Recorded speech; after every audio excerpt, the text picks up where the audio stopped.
As a kid, I was fascinated with all things air and space. I would watch Nova on PBS. Our school would show Bill Nye the Science Guy.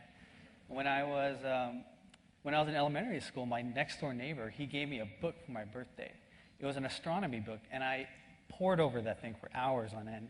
And it was a combination of all these things that inspired me to pursue space exploration as my own personal dream.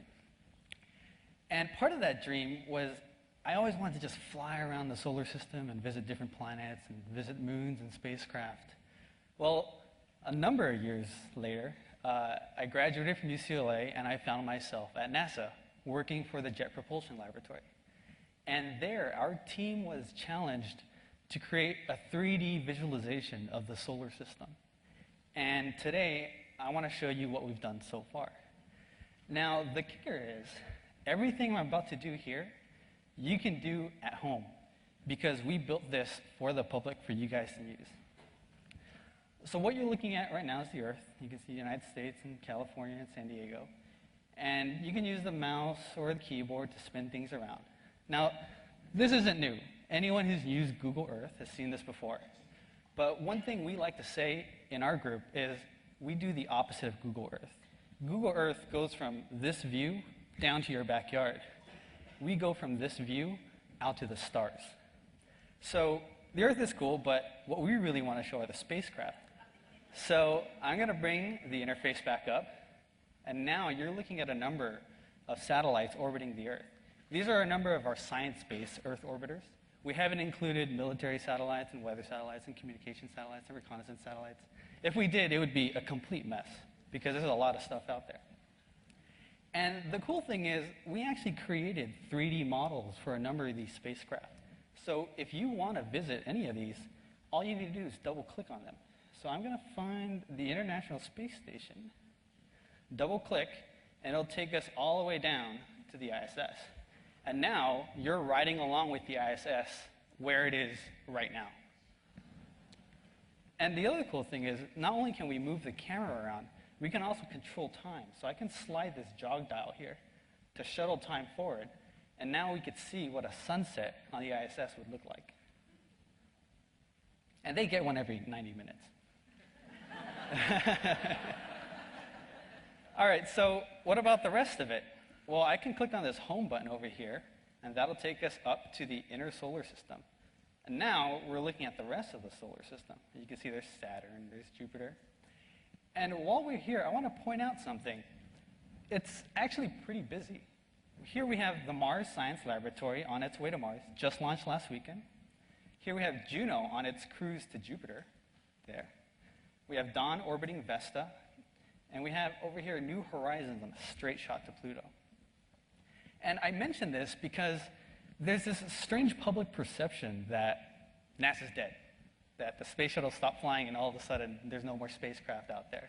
Well, a lot of what NASA does is robotic exploration. And we have a lot of spacecraft out there. Granted, we're not sending humans up at the moment, well, at least with our own launch vehicles. But NASA is far from dead. And one of the reasons why we write a program like this is so that people realize that there's so many other things that we're doing. Anyway, while we're here, again, if you want to visit anything, all you need to do is double-click. So I'm just going to double-click on Vesta. And here we have Dawn orbiting Vesta. And this is happening right now. And I'm going to double-click on Uranus, and we can see Uranus rotating on its side along with its moons. You can see how it's tilted at about 89 degrees. And just being able to visit different places and go through different times. We have data from 1950 to 2050. Granted, we don't have everything in between because some of the data is hard to get. Just being able to visit places in different times, you can explore this for hours, literally hours on end. But I want to show you one thing in particular. So I'm going to open up the Destination tab, Spacecraft, Outer Planet Missions, Voyager 1, and I'm going to bring up the Titan flyby. So now we've gone back in time. We're now riding along with Voyager 1. The date here is November 11th, 1980. Now, there's a funny thing going on here. it doesn't look like anything's going on. It looks like I've paused the program. It's actually running at real rate right now, 1 second per second. And in fact, Voyager 1 here is flying by Titan at, I think it's 38,000 miles per hour. It only looks like nothing's moving because, well, Saturn here is 700,000 miles away, and Titan here is 4,000 to 5,000 miles away. It's just the vastness of space makes it look like nothing's happening. But to make it more interesting, I'm going to speed up time, and we can watch as Voyager 1 flies by Titan, which is a hazy moon of Saturn. It actually has a very thick atmosphere. And I'm going to recenter the camera on Saturn here. I'm going to pull out, and I want to show you Voyager 1 as it flies by Saturn.